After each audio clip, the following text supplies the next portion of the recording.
গত কয়েকদিনের তীব্র গরমে রীতিমতো অতিষ্ঠ হয়ে উঠেছে জনজীবন। সে কারণে বৃষ্টির অপেক্ষায় ছিলেন বহু মানুষ।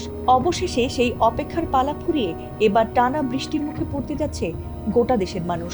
আর 3 বিভাগে অতি ভারী বৃষ্টির সম্ভাবনা রয়েছে, এমনকি আকস্মিক বন্যারও আশঙ্কা রয়েছে বলে জানিয়েছে আবহাওয়া অধিদপ্তর।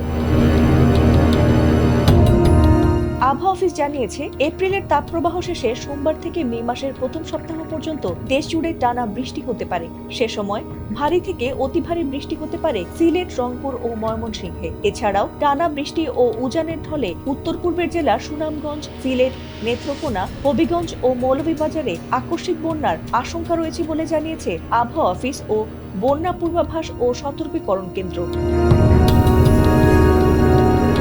আবহাওয়া অধিদপ্তর মহাকাশ পর্যবেক্ষণ বলছে, সিলেট, রংপুর, ময়মনসিংহ, ঢাকা ও চট্টগ্রামে ভারী বৃষ্টি হতে পারে। আর এর সঙ্গে কালবৈশাখী ও বজ্রপাতেরও আশঙ্কা রয়েছে।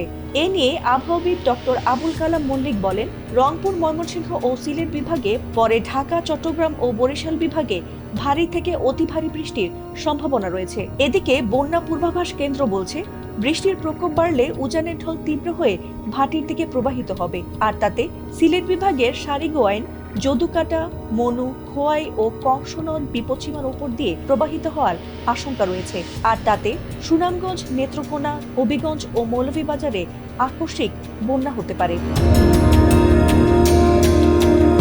বন্যা পূর্বাভাস কেন্দ্রের উপবিভাগীয় প্রকৌশলী পার্থপ্রতিম বড়ুয়া জানিয়েছেন, অতি ভারী বৃষ্টি হলে এই অঞ্চলগুলোতে হাওরে পানি প্রবেশ করতে পারে এবং সেখানে বন্যা পরিস্থিতির ঝুঁকি থাকতে পারে।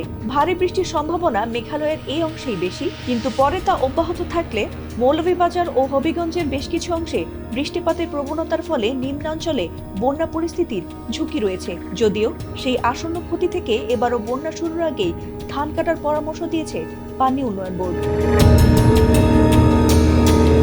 ফাতিমা সুলতানা, এটিএন বাংলা।